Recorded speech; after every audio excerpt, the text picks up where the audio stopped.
Sounds good. Hey! You got to get the right camera working, Scott. Welcome to the Friday Habit with Mark Labriola and Benjamin Manley. The Friday Habit is for small business owners, freelancers, and creatives who are ready to take their business to the next level. Join us as we discover how to apply the strategies we learn to grow our businesses, make more money, and live every day like it's Friday. And welcome to another Friday Habit. I'm your co-host, Mark Labriola, with my co-host here, Ben Manley. So welcome. How's it What's going, up, Ben? Mark? Good, coming at you from South Carolina, from a Panera, trying it out, see how the AI does with noise cancellation. Dude, amazing so far. All right, good. You don't hear the bagels being sliced behind me? Yeah, no, exactly. I can't hear any sawing of that carb, but that's okay.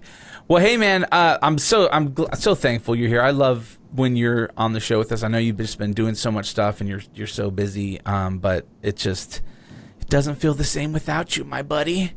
Last episode we recorded, you weren't here, and so I definitely missed you. But hey, today we got an awesome guest, a quick friend that was a random call from a Google ad, and then Scott Albrecjt and I became fast friends, and I was like, you got to come on the Friday Habit. And so I want to welcome, he's a gifted speaker and a writer. He's written financial wellness children's books and illustrated cartoons. I mean, this guy is the Renaissance man of the 2024s, okay? He has produced and co-hosted over 150 podcasts in the credit union space, full of enthusiasm to inspire transformational change. He helped to co-author a short read called The Hierarchy of Team Needs to help readers live out their mission. So Scott, welcome to the Friday Habit. I love Fridays. Thank you. Thanks for having me. The Friday Habit. Thanks. Hey, Ben. Super excited to meet you, Scott. Yeah, nice to meet you. Excited to meet you too. Yeah, it was a weird random call. So it's crazy that it got us here, Mark. And that's how That's how relationships sometimes happen. It's just two human beings being in the same place, sometimes on accident, and fun things happen. So thanks for having me. Well, and I think it's this idea of always putting yourself in motion. My father-in-law, he always says, you make the move and God will make the blessing. And I even think about my relationship with Ben now for over a decade.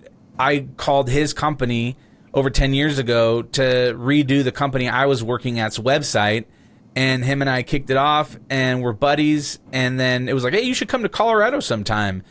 And here we are a decade later, been doing the podcast for over 4 years, and are like best friends. So it's pretty sweet. But I always tell people, it's like, listen, if you just stay at your house and watch Netflix all day, like there's no opportunities going to come from that. But you have to be putting yourself in situation for opportunity to come. And it's just so true. I mean, no matter what you're doing, I know people hate networking, but there's an element of you never know what is around the door through a relationship. And even just recently, I went to a chamber event and met a random banker, right? This guy is just a guy who helps people get money and has no use for podcasts or no use for videos. And he's so low on the totem pole that he wouldn't even know who to talk to who would need our services. But he knew a guy who knew a guy that needed a website, and I was able to connect him to Ben. And so Ben got some business off that, and then he circled back around, and then that guy who had Ben make his website then is hiring us to live stream, his church services on Sunday night. So man, it's pretty cool just to see how you just got to go out there and you got to expect the blessing, and you got to put yourself in motion for things to take place and happen. And find really cool people like Mark. So if you're listening to Mark's podcast, you've already found him. And I'm jealous, of your podcast listeners because they've been plugged into the Mark show for a lot longer than I have. It's the Mark and Ben show, okay? Yeah, I'm catching up, so I'm trying to get all caught up. All right. Should I listen to all the episodes from episode 1 and up, or should I go from the most recent one down? What do you recommend? I'm more recent to down. Okay. We got, I think, what was it, like our 100th episode we did, Ben? But we did like a look back on episodes, and that was kind of fun. Yep. And I think we did a couple of birthday episodes maybe with you and me, yes. like kind of jumping into like our personal life background, which was pretty interesting. I think those were kind of fun episodes. Yeah, those are on YouTube, so you can go there. Yeah. They're fun until you get too old, and then it's like, you know, it was great when we were 30, but you know, the 50, it's like, well, let's not talk about that anymore. You know. Yeah, exactly. So Scott, what have you been up to, man? You traveling, you preaching the good news of leadership and development and people and teams.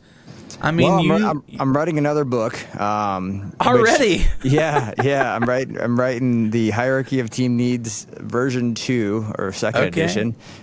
We have some Please research. help Ben and I help you with your book cover design and your other stuff. I would love that. My researching team is never satisfied. So that's actually my co-author couldn't make it to today's podcast because he's in the manuscript right now, just kind of getting after it. And so we know from our own experiences that this stuff works, but that's not enough because everyone says that they know it, and then it's contradicted by the next person that comes by and writes a book. And so we want it to be research based. We want experiments to be done either by us or by other people that would show organizations that have done this thing, it works. And so I'm doing it from an organizational standpoint, implementing this at credit unions all around the country, and they're doing it from more of a lab kind of research standpoint. And yeah, we're all coming together to get the second edition out in March, which is very exciting for us because it's a living thing. We've created something and it's growing. We're excited about it. That's so awesome. Well, can you walk us through the hierarchy? Both Ben and I, Ben's ran larger teams than I have, but I feel that this structure can apply to any size team, whether it's, 1 or 2 person team or a 100 person team, so, and if you want, could you maybe give us the backstory of why you decided to write the book and really put all this stuff together? Yeah. So I do want. So let's do that. We can call it a hierarchy, right?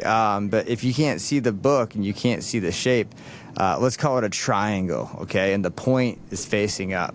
And let's say you wanted to fill said triangle. Like, imagine there's a hole at the top of the triangle. Now it's a volcano. What? All right. And we're filling the volcano with lava, obviously, Clearly. And magma, hot magma. Yeah. So we've got the hot magma going in. And how do we get this thing to explode, right? How do we get this thing to, reach its ultimate level, which is, volcanoes, what volcanoes do. And it's to fill up each layer, right? And so the first layer of this volcano is I have to be able to know you. Because if I know you, I'll trust you. And if I'll trust you, I'll probably follow you as a leader, right? So you're as a leader, your team has to know you and it has to know itself to be able to move to the second layer of the lava. See, this is that first layer of lava, and maybe instead of lava, could this be like one of those lava cakes where it's maybe chocolate on the inside?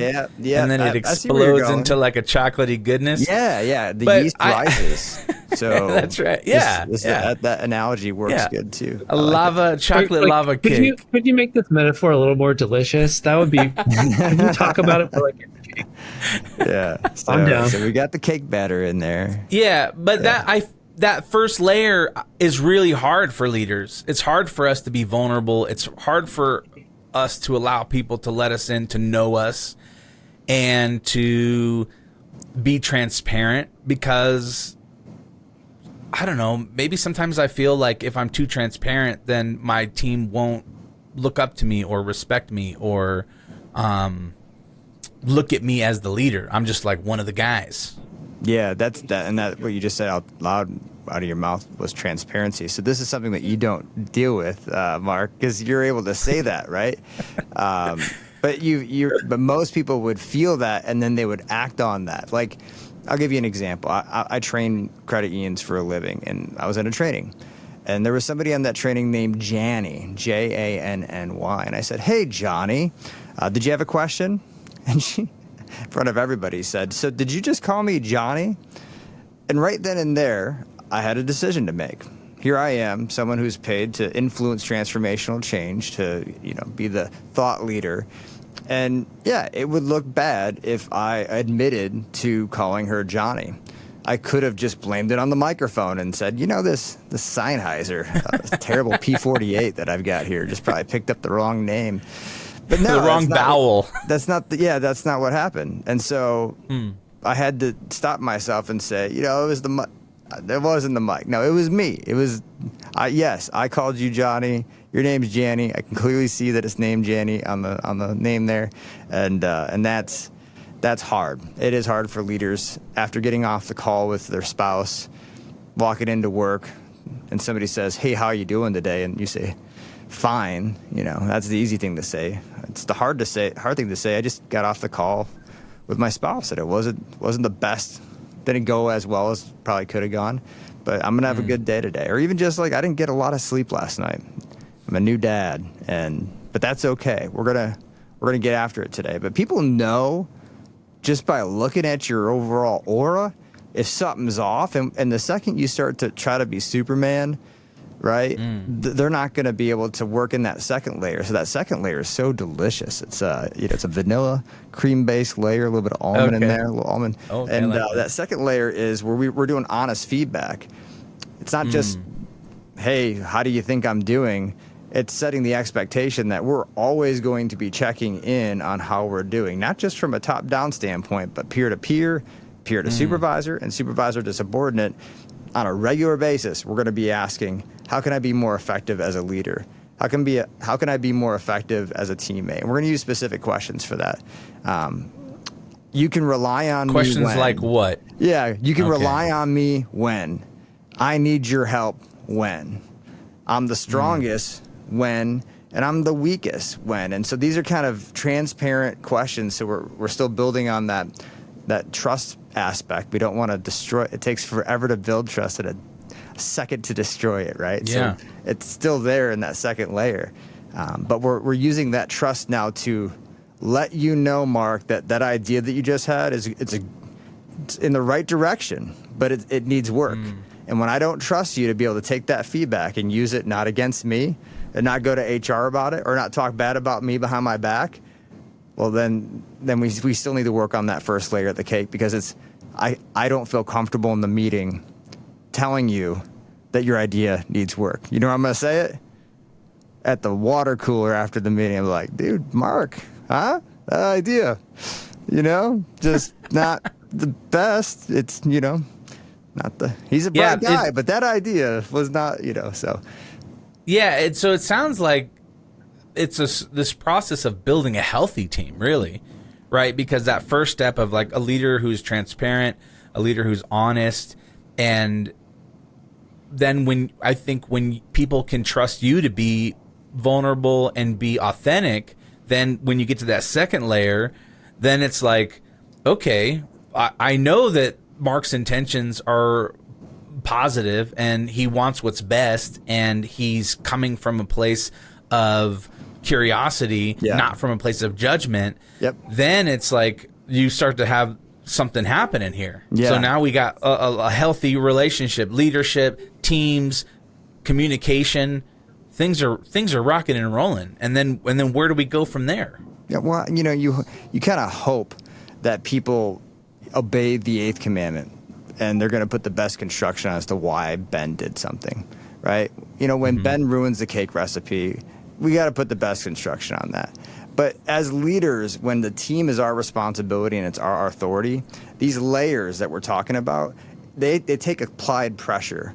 We're not just going to go into a team meeting and say, "Hey, get to know each other. We got a new hire today." We're not going to go into that second layer and be like, "Hey, just if you got a problem with Ted, just tell Ted about it."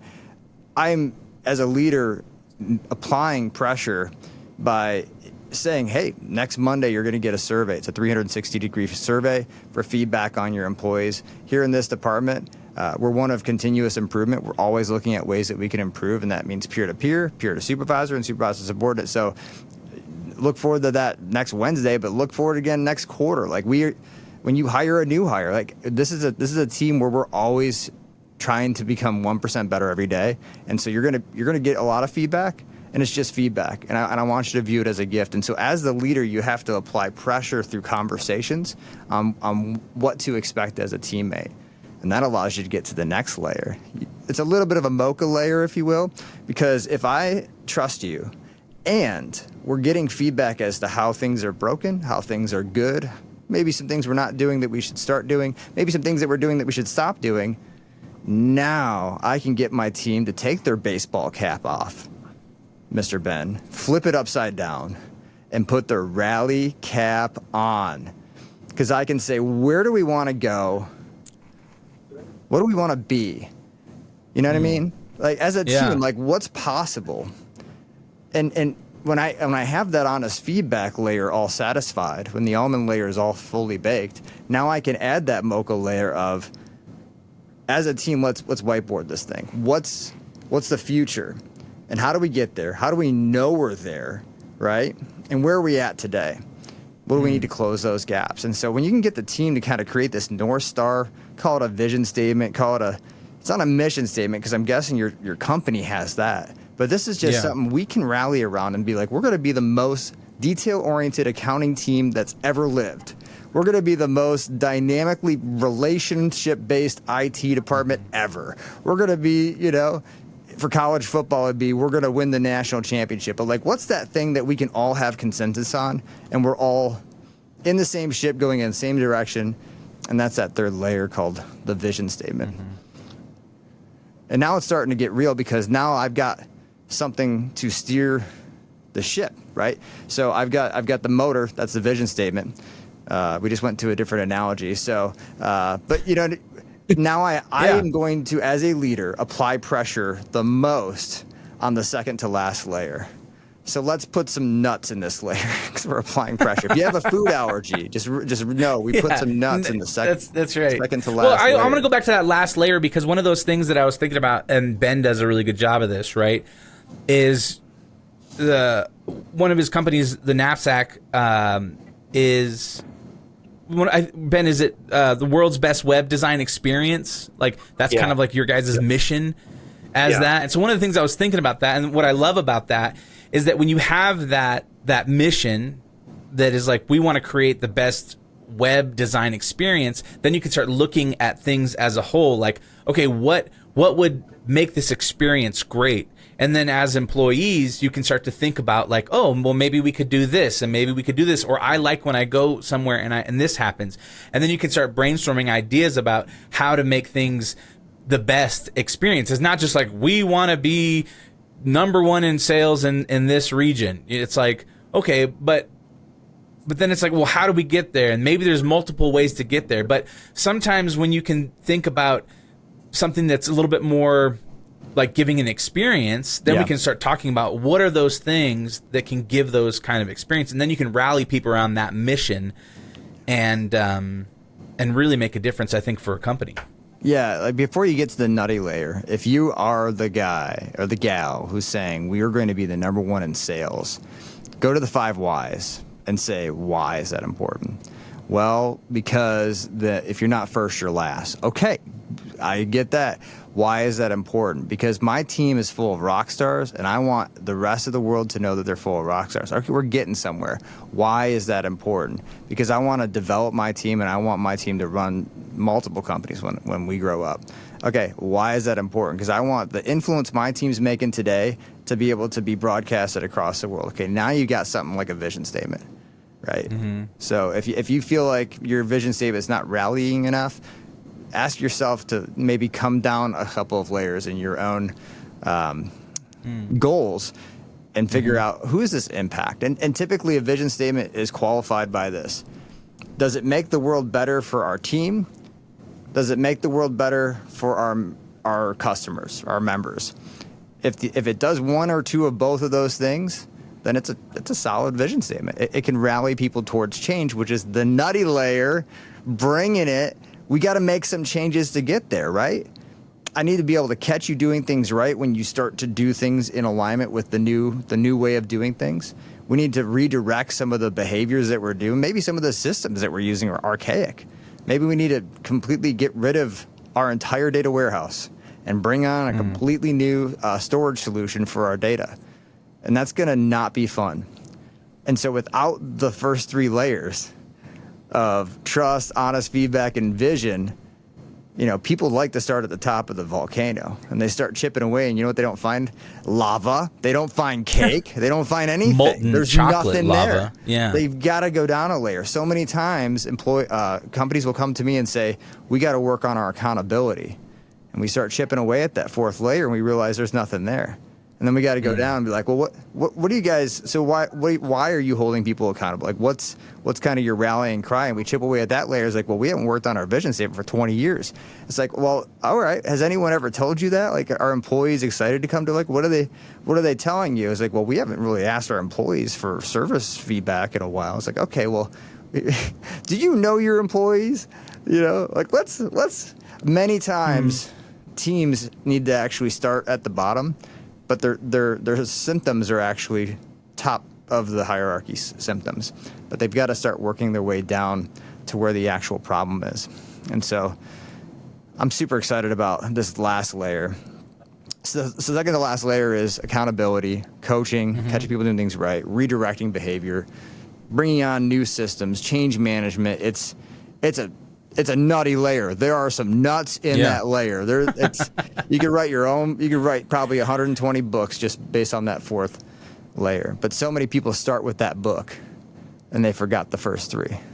Mm-hmm. Yeah, or you're just eating nuts, and you're not doing anything else. And the last layer is icing, and icing is autonomy. Now, the last podcast guest that you had on talked about autonomy, talked about unmanaged. And so many people want to start with autonomy. And you're going to chip away at that volcano. You're going to find no lava. There's going to be no cake. And you can't start with autonomy if you haven't worked to get to the point where you can tell your team, here's what I need you to do. Here's when I need it by. You guys figure out the how. Here's your resources. Here's your budget. Here's who you can contact for help. But you guys you have a full leash. Go run, rabbit, run. Let me know how it goes. And so as a manager of a team that's at that top layer, my hands are off. I'm not directing, hey, have you talked to Susie about this? No. Here's the project. You guys figure it out. You come to me if you have any questions. I'll be here for you.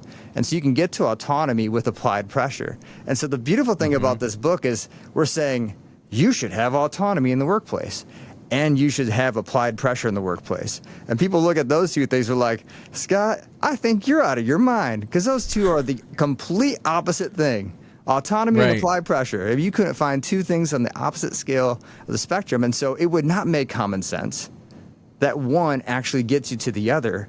And I think that's the beauty of the book. You actually have to have applied pressure to get to the point where your team's autonomous, where you don't have to call when you're on vacation to say, hey, do you guys need anything? They're like, what do you mean? You're in Puerto Rico, bro. It's like, fly back today if we, you know what I mean? You don't need to do that with when you've got a team at the top of the hierarchy, they're winning. It's a winning team. It's a well-oiled team. You can start raising the bar on performance. It's a great place to be. I've been there twice in my career, and it's just, there's so much. Everything that you say you cannot do as a manager, you get to do at the top layer. I don't have time to delegate. You get to do it at the top layer. I don't have time to strategically think. You got time to do it at the top layer. I don't have time to, look at how we can handle time management. I don't have time to manage my own time, right? At the top layer, you have time now to look at your schedule and look at your, how are you meeting with people? Is it meaningful? Do you need to move some things? And so, again, many leadership books start with that top layer. You got to start with the base first and work your way up. And in our book, you could probably read it in enough time that you could probably give it to somebody at the airport before you get on the plane. It's that short of a book. It's a really quick read. Listening to this podcast is longer than the actual reading of this book. That's how short of a book it is. Is there an audio version of it so we could just listen to your sweet voice? You just reading to it. Yeah, this is the audio version. I was a cheapskate, and I didn't want to pay money to do the audio version, so I asked to be on your podcast so I could get this. So now, congratulations, you've been listening to the audio version of Hierarchy of Team Needs. That's awesome. It's amazing. I've never been tricked into recording an audiobook before. No, there is a Kindle. I'm guessing you can ask Kindle to read it, but no, I don't have an audio version yet. Growth mindset. Yet. That's right. It's like I don't even want to read a 30-minute book. Sorry, I'm gonna have to listen to that. So, like ChatGPT, just give me a summary of this puppy right now. Yeah. I have a question. So I see what you're saying about thinking about some people maybe saying that accountability and autonomy, the two top layers, seem to be like in conflict with each other, and I was thinking about that. And I have questions about how, I guess the way I think about accountability in that aspect of things is building systems to make that almost automatic so that you as a human being or a manager don't have to apply personal pressure on people in like a fear-based way, but it's more like the systems themselves, because you have regular rhythms built in, regular check-ins built in, those kind of create automatic accountability in a way, not that you don't have to be involved, but that you're not like following up with people all the time. And so to me, that's kind of what creates some of the autonomy. And just as an example from my business, when we schedule a project with a client, we actually schedule time between the designer and that client so that they're actually accountable to each other to deliver what they need to deliver by that meeting. And so that makes it autonomous for me personally as a manager, because I know the client is going to get their part done because they have to meet face to face with that designer and vice versa. Is that the kind of thing you're talking about when it comes to accountability? Because I could see some people thinking about it as, that I need to personally apply fear-based tactics on my employees to get them to perform. Is that what you're saying? Or are you saying more like set up systems? Or what are some more examples of accountability and how that makes autonomy possible? Yeah, so this is where the co-author comes in. So we brought in a neuroscientist from the University of Miami to look at what motivates the brain to pay attention and have focused attention on something. And it takes the hippocampus talking to the amygdala, and there's a Goldilocks sweet spot for that little conversation to happen. So a chastising of your employee in front of others would be so dramatic and so traumatic that you'd probably shut down their ability to think with their frontal cortex and thus actually have a worse response. And not talking to your employee at all about the behavior would be kind of like going to a kindergarten class as a 42-year-old. You'd be so bored that you just check out. And so you do need a little bit of fear, flight, or fight to activate your learning response to actually get your frontal cortex to start paying attention to something. I'll give you an example from my own situation. There's weeks where I've got so much stuff on the calendar, and there's weeks when I don't. Guess which weeks I'm the most productive? When you have so much on your calendar. Applied pressure. Yeah. It's when I have nothing on the calendar, I get nothing done because my amygdala is not activated. There's no alarms. There's no. So yeah. It's like you had that whole week to get your podcast studio all set up and getting dialed in, but it's not until right before your call that you're dialing stuff in and you're making stuff happen and getting there. That's hilarious. He's fun. 150 podcast episodes. Can't even look at the right camera. This guy. Tell you what. Who we bring on? That's funny, man. It makes sense though, 100%. This is where and that's one thing I feel like for myself. I feel like I work really good under pressure. Yeah. And sometimes, and Ben, I don't know if you can relate to this, but it's like sometimes I know that I work really good under pressure, and so I push things off because I'm like, I know I'm going to punt this to the very last second, and then I'm going to just activate and then get all this stuff done. Yeah. That's where the ideas came from. So I was kind of... But I don't know if that's healthy or not. I mean, that's clearly not healthy. It's just studying. I got to figure out how to do applied pressure before I get to that point. Yeah. Well, or, because you're the manager, right? So you don't have a board of directors that's breathing down your neck saying, hey, when's this thing going to come due? So your applied pressure comes from customers, right? And hey, we need this by tomorrow. Okay, now you're focused on it. So when you're running a team, that expectation setting doesn't have to be chaotic. It doesn't have to, it can be what gets inspected gets respected, right? What gets measured gets done. And so to Ben's point, you can build structures of accountability. You can build in weekly one-on-ones with your team where you say, not how is it going? Because their answer is going to be good. Do you need any help? No. Well, do you have any questions? No. Right? So you're going to get the same three answers regardless of whether they did anything about it or nothing at all. But if you have weekly team meetings and you say, so tell me about the last person you talked to about marketing. They can't answer good to that question. That's applied pressure, right? That's a system of applied pressure where I'm gonna put myself as a team leader in a spot where I'm gonna catch people doing things right. I'm gonna be asking really good trusting questions to inspect what's going on, and then I'm gonna redirect those behaviors where maybe the answers I'm getting from either the data warehouse or their answers or just me observing their behavior doesn't match with where we're trying to go. And that's why that middle layer is so important. When I say you guys need to stand when somebody walks into the branch, and that's all I say, they say, wow, Scott's a monster. He's such a, he's, man, oh man, we got some things to say about Scott. But when I say, remember when we talked about what we want to be? At our branch, we said we wanted to be someone where everybody knows your name.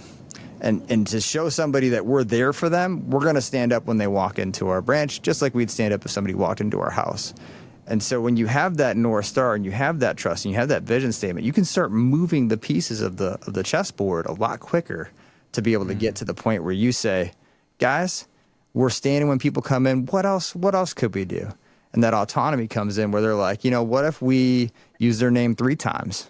Let's raise the bar on this. Let's use it in the beginning, middle, and end of every transaction. I was like, I like where you're going. How are we going to hold ourselves accountable? Well, what if we caught each other doing it right? I like this too, right? Mm-hmm. And so when you get to the team to the point where they know where to go, it's easier to give them the long leash, give them the stretch assignment, give them the how in situations where you're trying to raise the bar on performance. Everyone at Chick-fil-A can say, it's my pleasure. But how can we level that up one more? And when you get to the point where everybody's saying it's my pleasure, then you can pull the team in and say, what else? And they'll give you the next best idea. And the idea for the quarterback comes up. They're like, we're not playing football. It's like, no, but it's kind of chaotic like a football game. We need a quarterback. And that's a team member's idea. And you can roll with it. And some of the ideas that my team has come up with beat me, not by like a little bit. They were the expert. And that's a point of pride for you as a team leader, is when your team is actually better at the thing that you're supposed to manage than you are. It's the best time ever. Yeah. I bet. That's awesome. Yeah, this is great. I a lot of times as leaders, we're always running around trying to solve problems and trying to generate more business and trying to keep current clients happy and doing all these things. And a lot of times, and this comes down to the Friday habit, like, what Ben and I talk about, is taking that time in order to develop your team, and being really intentional with the things that you do so that the business then can run more efficiently and be more successful. Yeah. It's almost like you have to take one step back to take 2 steps forward. You do. 95% of what we do is subconscious. So daily habit, right? Friday habit. This Friday, when you walk in, your team says, how are you doing? I want you to answer that question differently than how you always answer that question. That's one thing you can do every day to be more transparent and just maybe give them an answer that they didn't want to hear. How you doing, boss? Yeah. Well, I think my marriage is falling apart. Like, I was just looking for good.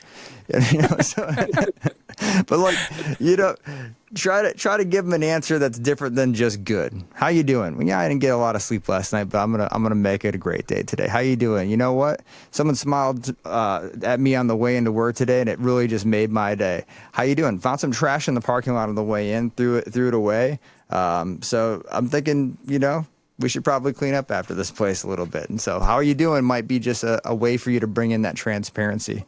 There's tons of ways to do it.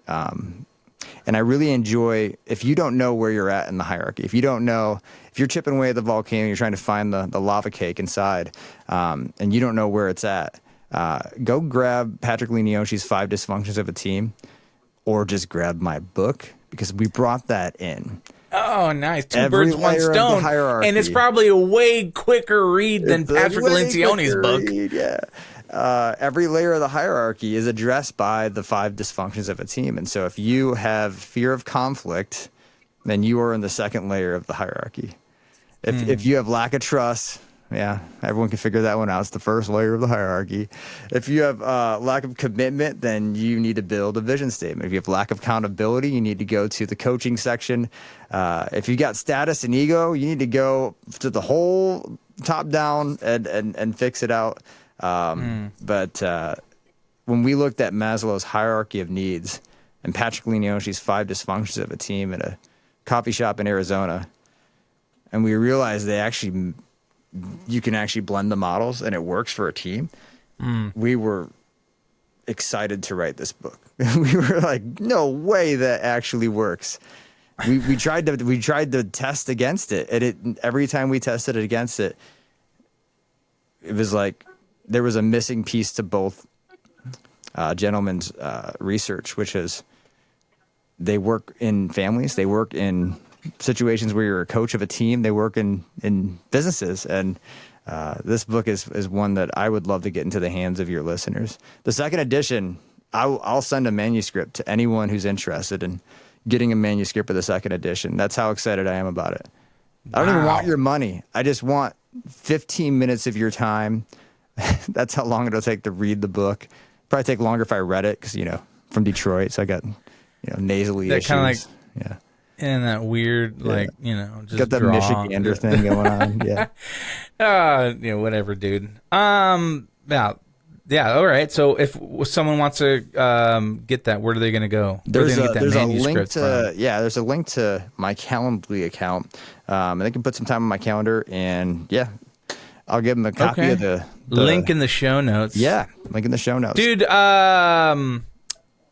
How's the ice fishing going? It's July. It's a little warm. Dude, Scott is like a world-renowned champion ice fisher. Yeah, limited seasons with the global warming, so I might have to relocate. But I did get a chance to ice fish up in Anchorage. Caught some rainbow trout, which is really good, and then went and trained a couple of credit unions right afterwards. So that was the stinkiest I've ever been training credit unions. Ben's like curious right now. He's like, "Are you being serious about this ice fishing thing? Or are you guys just joking around?" 4 states that probably don't listen to this podcast. Maybe they do. But yeah, I kind of believe it. States that do it. Yeah. The people in Wyoming are jacked right now, though. They're like, yeah, ice fishing, let's go. So to you guys, thank you. Thanks for listening to the Friday Habit.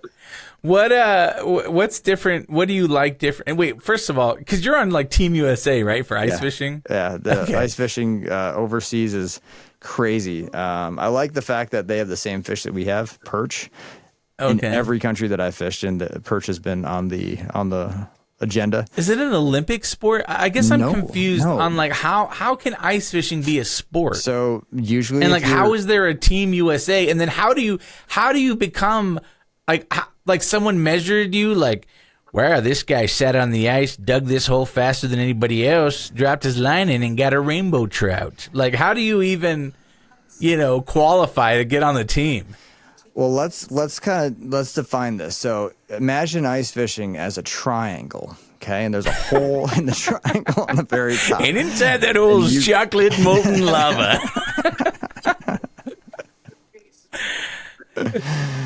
No, but seriously, how the heck do you get on Team USA? At this point, I'm just like, all right.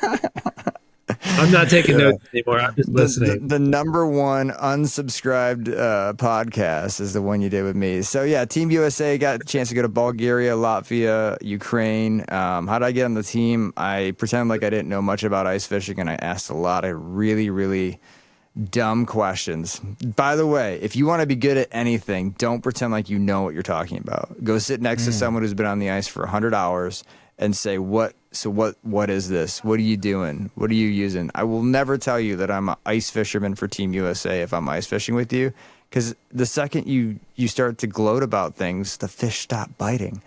So how did I get to be on Team USA? I asked a lot of dumb questions, because, the more you know about fishing, the more you realize you don't know about fishing. That's basically the gist of it. Like, really? They are always going to humble you. It's the best sport. If you're just all about yourself, you got status and ego problems, go fishing, because you think you know where they're at, and then you'll go there with the right bait at the right time, the right clothes on.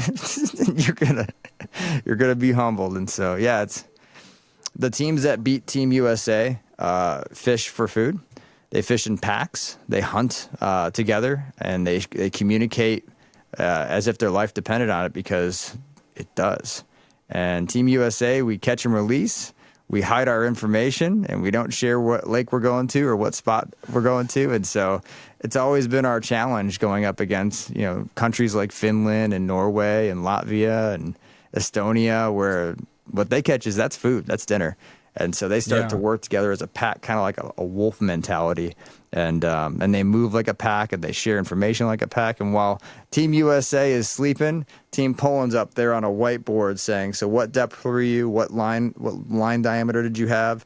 What was the weight of your jig? And how many bites did you get? How many of those did you catch, right? And so they're making adjustments at 2 a.m. trying to beat us. But this past trip I did not go on. They went to Mongolia, and they got a top 3 finish for the first time ever. They medaled overseas, and so not Olympic yet. Fishing is it Olympic? It's not. No. Fishing made the Olympics 1 year. Really? And nobody caught a fish. And it's like the boringest thing on TV. There's a bunch of guys on the bank. 0 fish were caught, and they're like, "That we probably will never do that again." That was the worst. So we are trying to be Olympic. There's drug testing. There's a bunch of things you have to do to be Olympic. But I'm pretty sure. You wouldn't pass. You're getting jacked up on those human growth hormones and competitive drone flying will probably get into the Olympics before ice fishing does. Unfortunately, how would doping help you with fishing? That's what I want to know. It's Olympic rules are spread across the entire so but Ben, it could be have to get drug it could tested. even be like if you're like hyped up on Adderall and you're not sleeping so then like in my competitive years I could not take ADHD medication, because if they randomly drug tested me, our team would be disqualified. See they get that competitive edge. So what makes you need to teach me how to ice fish, bro. I when I drive up to the mountains, in the winter, there's this big lake up there, and I see all these dudes in little huts, and they're out there on the ice, and I'm thinking like, that seems kind of like nice, like kind of relaxing a little bit. We should have a book signing party March 2025 when the new book comes out. Anyone that reaches out for the manuscript, you're invited, and we're gonna bring some ink pens and some chocolate cake and some lava cake, and we're gonna eat cake on the ice. I might even sign the book with the icing. I think I might do that. Fountain pen, dipped in icing, sign the book with the icing. That's how we could have one of those chocolate fountains there that are just constantly flowing, and you could just dip that pen and not at negative 20. So that's the only problem about I tried it. It's not gonna work. What about? Tell us about the illustrated children's financial literacy book. Also a short read. So apparently I like books less than 20 pages. So I've only published 2 That's in where my life. that ADHD comes in, right? Yeah, I'm like, well, this is the gist of it. And I talked to my researcher, and he's like, it's got everything that you need. Most books just go on and on about the same point, and it becomes ambiguous. But I said, but I want a bigger book. So that's why the second edition's coming out, because there's probably some more meat we can put on that bone. But the financial wellness one, it came out of a need where we had Bring Your Kids to Work Day, and a lot of kids were dropping off the kids, and we were playing the game of life in real life. And it's fun for the day, but then they go home and they had nothing to like go home with. And so I'm not going to give them a 1-pager on financial wellness. They're not going to read that. So I made a cartoon about it, and we watched it at the Bring Your Kids to Work Day. And then the take home was the small book that I made. And I don't know how well it did in the bedrooms of parents reading it to kids, but I do know one thing. They probably fell asleep faster as a result of getting read the, Susie's low in her bank account. So what should she do? Little Tommy broke his arm. He's in the hospital. Hopefully his mom signed up for a HSA. Yeah, exactly. What was it Guy Kawasaki or the guy who wrote Rich Dad Poor Dad? Didn't he do like a game, like a financial literacy game? It probably did. Probably stood the test of time. He also came out with a kid's book with little rats. I bought that. I have that book. Yeah. Oh yeah, I got 100% have that book. It's a lot bigger than my book. Yeah, it's about 10 times bigger. You got book envy. Yeah. I do. Yeah, I do. I have book envy, but not ice fishing envy because been there. I've been there. You caught some big ones. Yeah, that's right. Do you with the ice fishing? Is it based off of the amount of fish that you catch, or the size of the fish you kilograms? Catch? Yeah, there's no limits overseas, so we go over there with our American flags on, and we are no limit soldiers. I thought I told you. And so we're filling our bags full of fish. And you're probably like, well, that's just a bunch of murdering for no good reason. Wrong again. We're in third world countries a lot of times, and so we send those fish home to the families that were watching us on the sidelines. And yes, people watch ice fishing on the sidelines. Really? Straight up spectators. I've had a girl come to me and give me a pin with her country's flag on it in Latvia, and I gave her a United States pin. And later on, her dad brought me a giant case of beer, and I still have one of those beers in my studio here. So that's awesome. It's a good sport, and overseas it's on TV. It's a big deal. That sounds amazing. The BBC. So the title of this episode, I'm thinking, Scott, on the hierarchy of team needs / world class ice fishing. Yeah, or maybe. Drugs. Scott on drugs. Scott on drugs. So what happens when you get off the team? Yeah, exactly. Well, listen, this has been entertaining to say the least.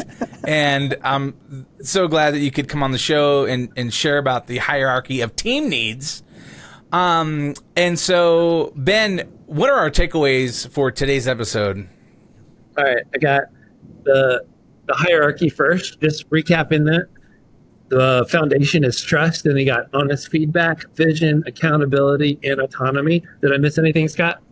No, it sounds great. You did a good job, Ben. All right. So that's I can't remember which one's nuts and all that stuff. I'm pretty sure. The nutty cake piece. Which one had the cinnamon sprinkle on it? I don't know. That was the second to last.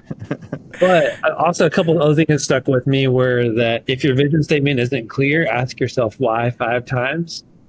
And then another thing I thought was really good you said was applied pressure is essential for productivity. And if you have a clear vision, your team is empowered to take ownership and come up with incredible ideas. Ooh, that sounds better when you say it. That's great. It's his special gift. I'm gonna get Ben to do the audiobook because that sounded great. All right, so what you're saying? There's gonna be some descriptions in the show notes. Show notes in the description with links to connect with Scott. Where to buy his book. It's everywhere books are sold. But we like to leave people with one action item. Okay, so starting next week, we got one thing that people can focus on and start doing. Something that is going to help them in their business, help them as a leader, help them grow. What is that one action item going to be, Scott? When somebody asks you how your day is going, give them the real answer. But make it HR appropriate. That's right. HR appropriate. All right, so Monday morning, make it HR appropriate. Okay, hey, thanks so much. And hey, thanks for listening to The Friday Habit. If you go to thefridayhabit.com, you can find show notes for this episode. There you can also find links to our websites and ways to get in touch. At the bottom of the page, you can download our guide to the Friday Habit system that will show you how to set aside one full day each week dedicated to working on your business instead of in your business. And if you enjoyed this episode, please subscribe and leave us a review in the Apple Podcast app. And if you have a question or any topic you want us to cover, send us an email at hello@thefridayhabit.com. That's right. And until next time, live every day like it's Friday.